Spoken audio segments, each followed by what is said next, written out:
আসছে বাজেটে content creator এবং ওপেন মার্কেটপ্লেসে ফ্রিল্যান্সিং থেকে আয়ের ওপর ৭.৫% কর বসানোর সিদ্ধান্ত থেকে সরে এসেছে সরকার।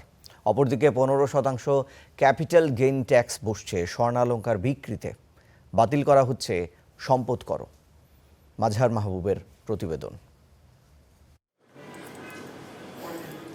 আসছে বাজেটে ফেসবুক, ইউটিউবে কন্টেন্ট তৈরির মাধ্যমে ডলার আয় করলে তার থেকে ৭.৫% কর বসানোর সিদ্ধান্ত থেকে সরে আসছে সরকার। একই সঙ্গে বিভিন্ন ওয়ার্কপ্লেস বা উন্মুক্ত কর্মক্ষেত্র থেকে আয় করা ফ্রিল্যান্সারদেরও আয়ের ওপর কোনো কর না বসানোর সিদ্ধান্ত আসছে এই বাজেটে। এসব আয়কে রেমিটেন্স হিসেবে বিবেচনা করবে সরকার, তবে কোনো মিডিয়া সংশ্লিষ্ট প্রতিষ্ঠানের ক্ষেত্রে এমন সুবিধা প্রযোজ্য হবে না। এছাড়া সম্পদ কর বসানোর সিদ্ধান্ত থেকেও সরকার সরে আসছে বলে রাজস্ব বোর্ড সূত্রে জানা গেছে। পরিবর্তনে বিদ্যমান সারচার্জ ব্যবস্থাই বহাল রাখার সিদ্ধান্ত নিয়েছে সরকার। এছাড়া স্থানীয় উৎপাদনকে উৎসাহিত করতে দেশীয় বীজ থেকে ভোজ্য তেল উৎপাদন করলে 10 বছরের জন্য আসতে পারে কর অব্যাহতি।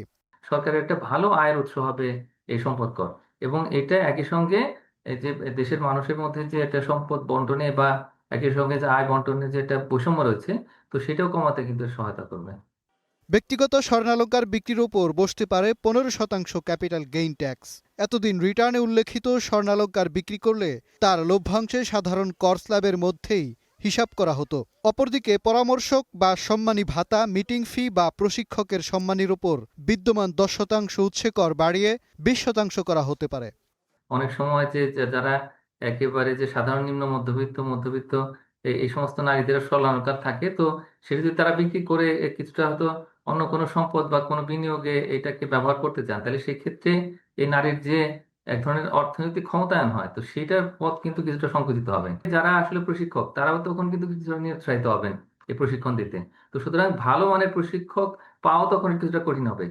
আসছে বাজেটে 6,95,000 কোটি টাকা রাজস্ব আহরণের লক্ষ্যমাত্রা নির্ধারণ করতে পারে সরকার, যার মধ্যে এনবিআরকেই নির্ধারণ করে দেওয়া হতে পারে 6,04,000 কোটি টাকা।